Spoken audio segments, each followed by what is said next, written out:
Hello everyone, welcome back again to another video. Today I'm going to talk about Silksong. I finally beat it. I cannot believe how happy I was after beating the final boss. Oh my god, that final boss is just so stressful, frustrating, and really hard. Which is, I guess, if you want like a final boss, kind of fits. But man, some of her attacks are so bullshit. Anyway, I want to talk about Silksong. Finally, I finished it, as you can see on the screen. Yes, I 100% it. But I will be honest with you, I haven't done the two mementos. Is that how you pronounce it? Mementos, yeah. Like two challenges, which is the Sprint Master. I think you have to like do a challenge after the wish promise thing. I think you have to win like 6 times or something like that. I don't remember. I don't know. I forgot. I looked it up on the internet, but I forgot what was it. And then the other one is Seth. You have to beat Seth. Basically beat their high scores in Flea Festival, the mini game with the fleas, basically. Anyway, so let's just jump right into it, I guess, with 56-hour time in here. Oh, and also I already did the Mr. Mushroom, the Herald Wish thing.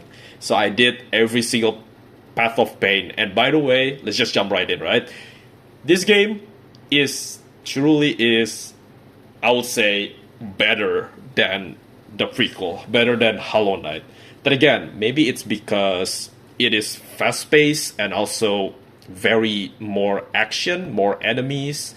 I would say there's a lot more to get, like upgrades basically, and it feels like in every area there's like certain areas that you can get as like a checkpoint. You can get like something new, like maybe a shard, maybe like a new ability and stuff like that, so it doesn't become like boring or redundant or like just waiting for your next power up basically, or your next new items, or your next new stuff basically. So it's really good, and I think even like the map, the places are so much bigger than Hollow Knight.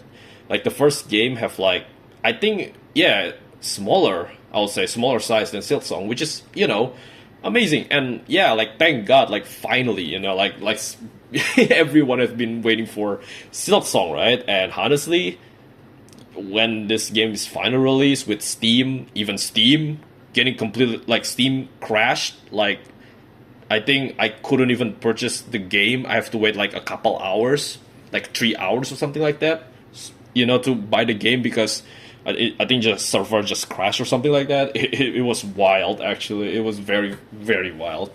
Anyway, finished this game, and yeah, like I think I heard from the people from Team Cherry or something like that. Like they say that this game is basically for Hollow Knight veteran, basically like Hollow Knight player, which I 100% agree. Which is so funny that I managed to beat every boss, like I would say quite easily. There are some bosses that I struggle, but not to the point of one of the bosses in Hollow Knight that gives me like an actual tilted moment. I think I waste like 6 hours on it or something like that. I forgot how long it took me to beat Failed Champion, my first Dreamnail boss in Hollow Knight, but I still remember having to actually like literally get so stressful, so tilted. Like, oh my god, like I was so close of just never playing Hollow Knight. But then I remember, man, I purchased Silksong. I purchased Silksong, right? Like I purchased it with my money. And it's not like it's a cheap game. It is a cheap game, right? If you talk about like other games in general, especially like AAA games, yeah, it is a lot cheaper, but like it's still money if you get what I mean, right? So it's like, damn, okay, I need to beat this game. so I did. I pushed through. I finally did it. I think I died like more than like 20 times, I would say. Like it was an insane boss fight to me. And I think the other stuff that got me tilted is that the Pantheon stuff, like Pantheon 5, obviously with the Knight, Pure Knight or Pure Vessel. I forgot the name of the boss. I think it's Pure Vessel instead of Pure Knight, right? It's basically the final boss on Pantheon 5, basically. It's really hard. It's super hard, but I would say at least that boss is kind of fun. I don't know, man. Like this final boss, the true final boss in this game is, it's so bad. And yeah, I'm going to talk about her later on. Don't worry, I think it's gonna be. I don't know. Did I already say spoiler stuff? I don't think so, right? So I'm just trying to make this video to be non-spoiler as possible. But basically, in this game, it's different than the first Hollow Knight. This game is cut into like acts, basically, like chapters. The first act, the second act, and then the secret third act. Basically, there's like you have to do something. You have to go to a certain someone. You get the quest, and then you have to do something, and then you go to the certain someone, and then you basically will unlock the. Oh, and then you have to beat the final boss of Act 2. But instead of doing that, you have to doing this other thing, and then you will eventually get to Act 3, which is I don't want to talk about anything, but it's you know the Hollow Knight Silksong. Thankfully, it's not. I don't know. I actually liked it that it has connections to Hollow Knight. So if you play this game, you will like if you love Hollow Knight, if you know Hollow Knight lore, and then you play this game, I think you will be very, very happy, or at least like surprised to see like some of, lore, some of the characters, some of the enemies from the first game appearing here. I'm not going to spoil which ones, but if you play the game, especially towards Act 3, I think you will see some of the characters and actually get like some surprises basically. But yeah, I really like this game. Honestly, I like this game better than the first Hollow Knight, but I do agree this game is a bit more difficult. I think it's a lot harder in a way that it's also one of my critique point. This is like also one of my hatred. That again, I get it. It ties to the lore. Basically, Hornet, right? If you know Hornet, you know the character, then you kind of understand why she will get more damage than the ghost or the knight or the character that we play in Hollow Knight, right? If you like, it does stick to the lore of the character, right? But the problem is, the one thing that I hate is like there's like a lot of this section and boss fights that have like lava. Basically, in here it's lava instead of acid water. Like in Hollow Knight, it's acid water, right? That's the danger environment. If you fall, you get 1 damage. In here, if you fall to a lava, you get 2 damage instead of 1. And then you do have tools that will protect you. So if you get a fire damage or you drop to lava, instead of 2, you get 1, but it has like a cooldown. So I guess it's helpful, but there are like couple bosses that the arena is just filled with lava. Basically, if you touch the lava, you get 2 health losses, which I think is so bullshit. And I really hate the final act, the third act, where most of the enemies, if you get hit by them, it will deal 2 damage instead of 1 damage. It's just really bad. And then the final boss, there's like this one particular attack that if you get hit by it, I think you get like 3 damage instead of 2 damage. And then there's like a unique aspect that if you get hit by some of these attacks, there's gonna be like a disadvantage that happens to you. I don't want to, spoiler it, what happened to you. And then there's also like a map like called Bile Water, where there's like this disgusting sewage water if you like filled with maggots. If you jump in and gets to the water, you will get basically like infested by these maggots, and you will have like this disadvantage that you get basically, and you have to either heal or go to a bench or basically clean yourself onto the water, onto clean water usually, right? Like, yeah, clean water. Anyway, basically that it's like there's a lot more unique stuff that's happening in this world. There's a lot of like unique effects. But the problem is just that, honestly. I think it's just the environmental damage, and I think like if you fight a boss, if I'm not mistaken, if you run into the boss, if you hit the boss by mistake, you get 2 damage instead of 1. Which is crazy if you think in Hollow Knight, if you just touch a boss fight, mistakenly, obviously, it's just 1 damage. If you got attacked by a boss, 1 damage. I think the only 2 damage boss fight is just the Dream Nail and Pantheon final bosses, like final challenges, if I'm not mistaken. I could be wrong, honestly. But yeah, like you can tell just by my description that this game is much harder. And that's one of the things that I don't like, especially towards the end when you get these 3 key items. Like, I thought it's gonna make us stronger, you know? Like, maybe make us less, you know, like make us like help protecting us from these certain enemies. You know, maybe make us immune to these certain disadvantages, like effects. I thought that's gonna happen. But nope, it doesn't happen. I don't think it happens. I mean, maybe I'm too locked in and I didn't realize it, but still, like, what I mean is, like, it's just sad that some of these items are just for quests, basically. Oh, you go there, kill this boss, get the item. Go to this another place, kill this boss, get the item. Go to this another place, kill the boss, get the item. It's basically that towards the end of the act, the final act. And then, like, even some of the there's like a new stuff with missions, basically, like wishes and quests. Basically, kind of, it's not dailies, right? Obviously, it's not dailies. It ties to your progression onto the game, basically, and you will get these quests that appear on like a safe place, I guess you could say. Like the example is Hollow Knight. I forgot what's the name of it, but it's like, yeah, it's the place where there's Elderbug. You know, if you save Zod, there's Zod there, and then there's like the Nightmare Grim Troop there. I forgot what's the name of the place. I already forgot. Like, god damn it, I forgot what's the name of the place. But yeah, it's basically that. On this safe place, I guess you could say, there are quest boards, and you can grab quests, and each of these quests usually, like this wish, it's called wish, usually it gives you some reward. Some, there's no reward, but, you know, usually it's just more for them, or, you know, more for like completionists, basically. Anyway, so that's the new stuff. And then the charms, there's no more charms in here. There are crests, tools, and blue and yellow tools. So, tools are like 3, red, blue, and yellow. If I'm not mistaken, they are called tools. I'm sorry if I'm wrong.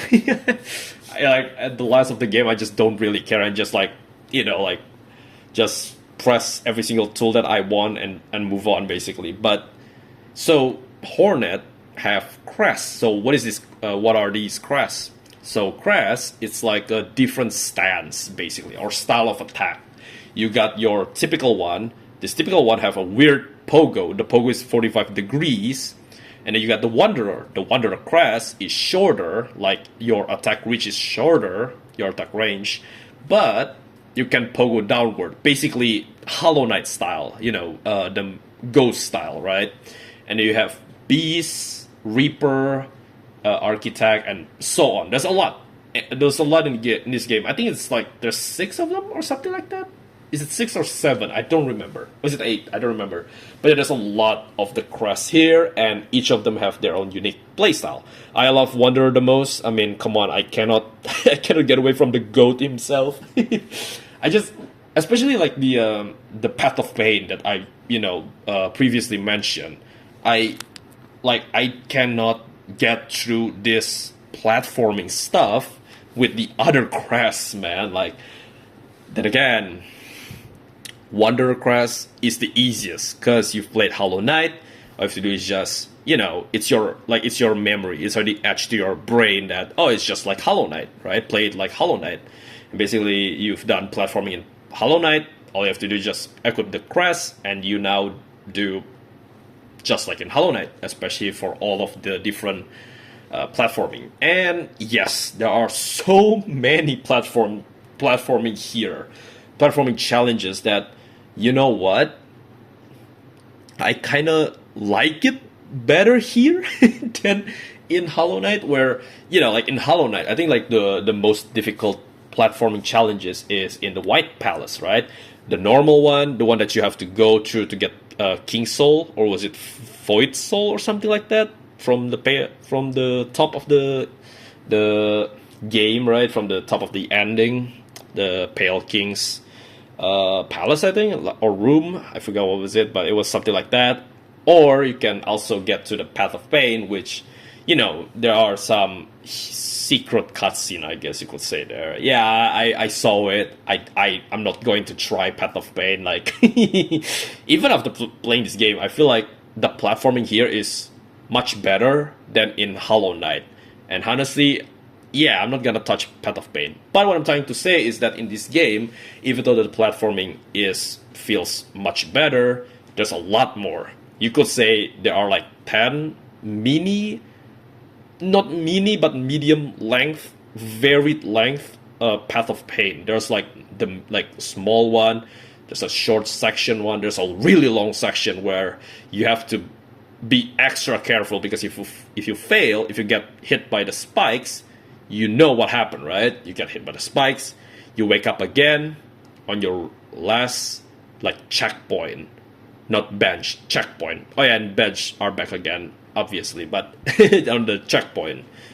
But then you realize the checkpoint in the last place you failed is so long, is so far, you kind of hate yourself, and eventually you can get tilted by it.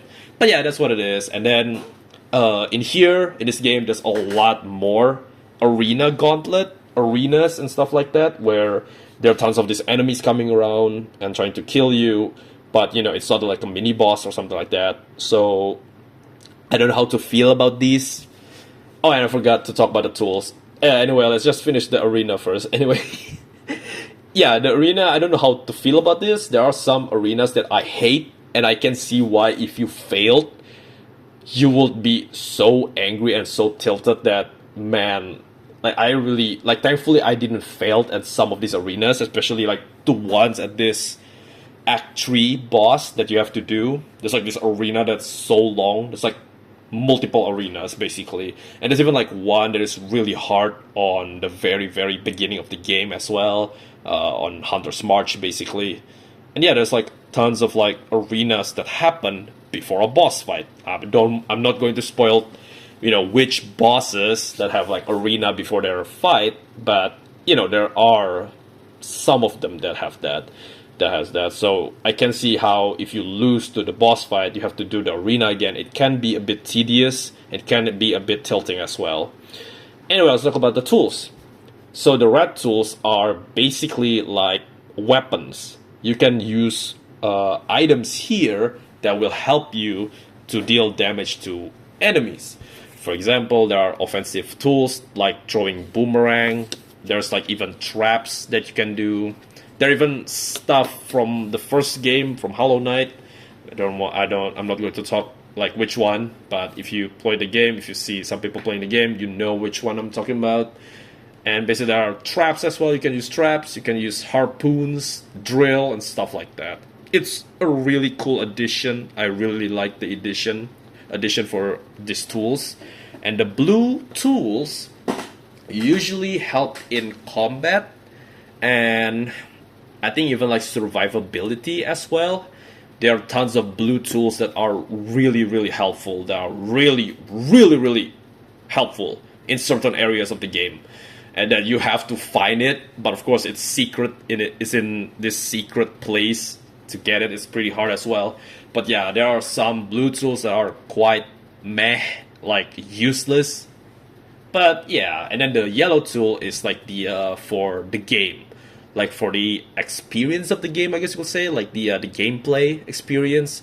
There are like the yellow tools are like the compass, you know, the compass in the map that shows your icon, like where are you. Stuff that can allows you to stick to the walls. Stuff that can like a magnet to bring rosaries that drop from the enemies to you. There's stuff that can make you run faster, and you know, so on. And yes, the money here is not geo, it's rosaries and beast shards. So what are those? Rosaries, I'm just gonna say it simple and quick. Rosaries are the geo, it's the money. But beast shards are the one you use to basically make red tools. That's it. It's pretty simple, honestly.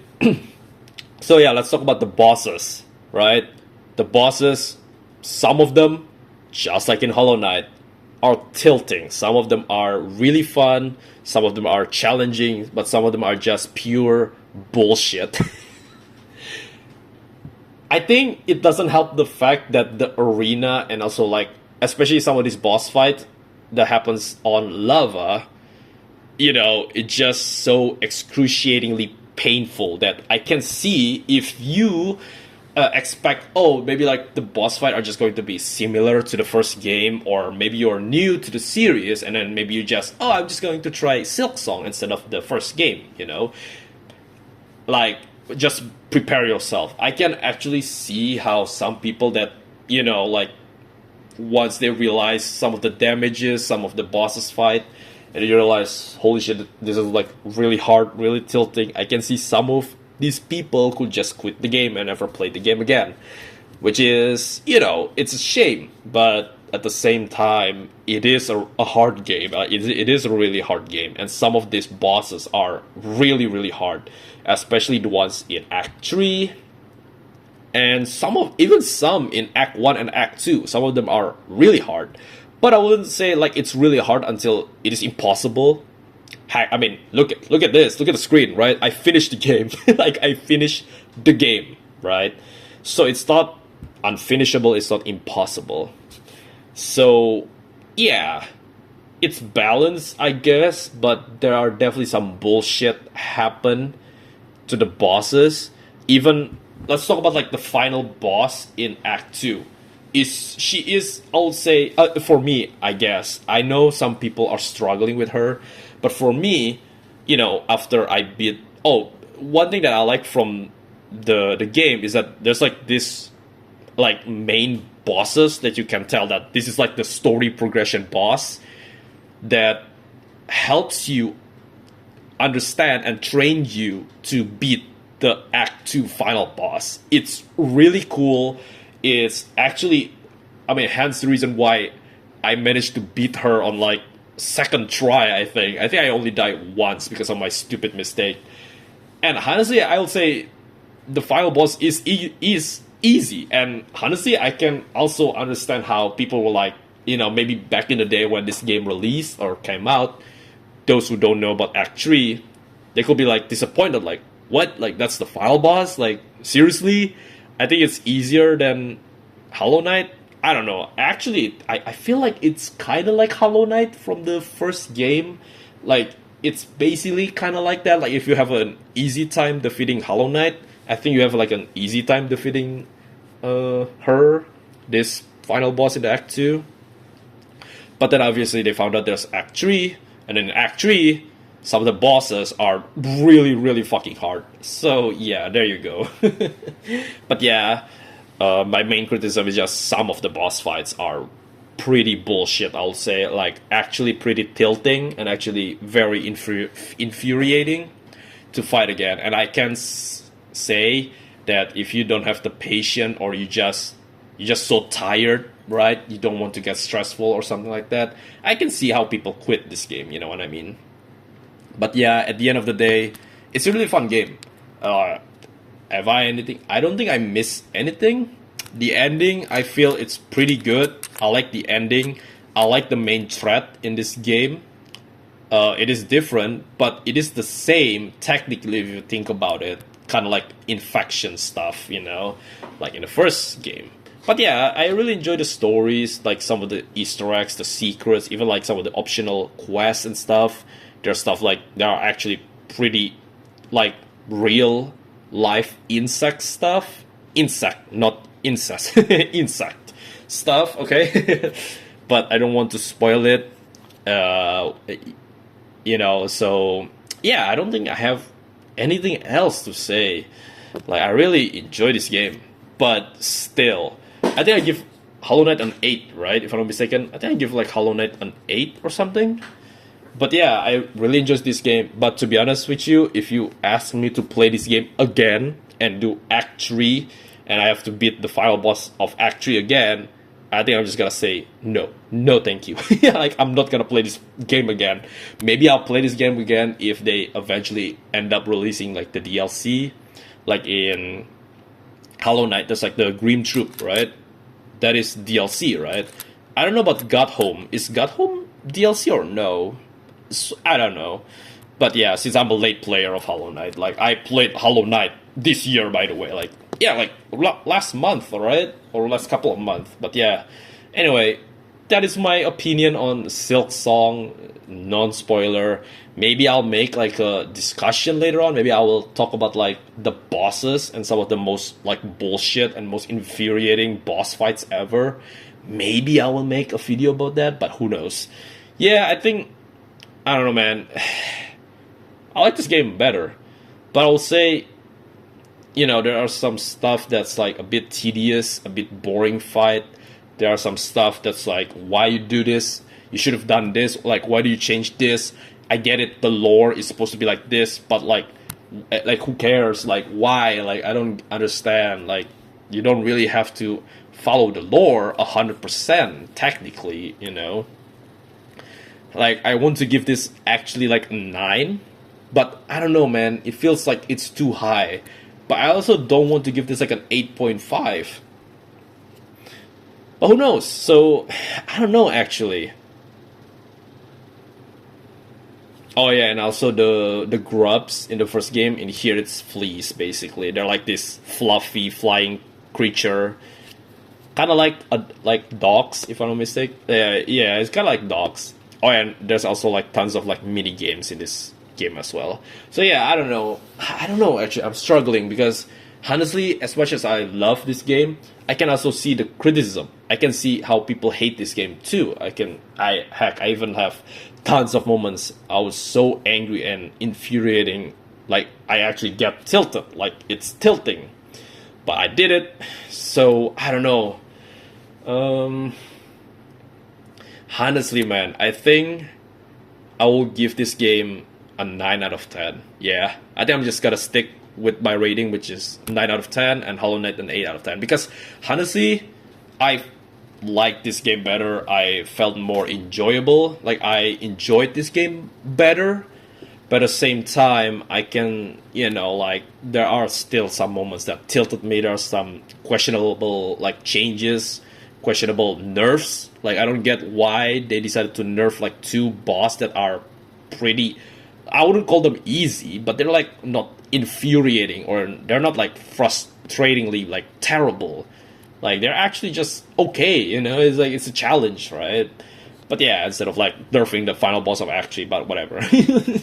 But yeah, I think that's it. Just want to talk about that. I enjoy this game much more than Hollow Knight.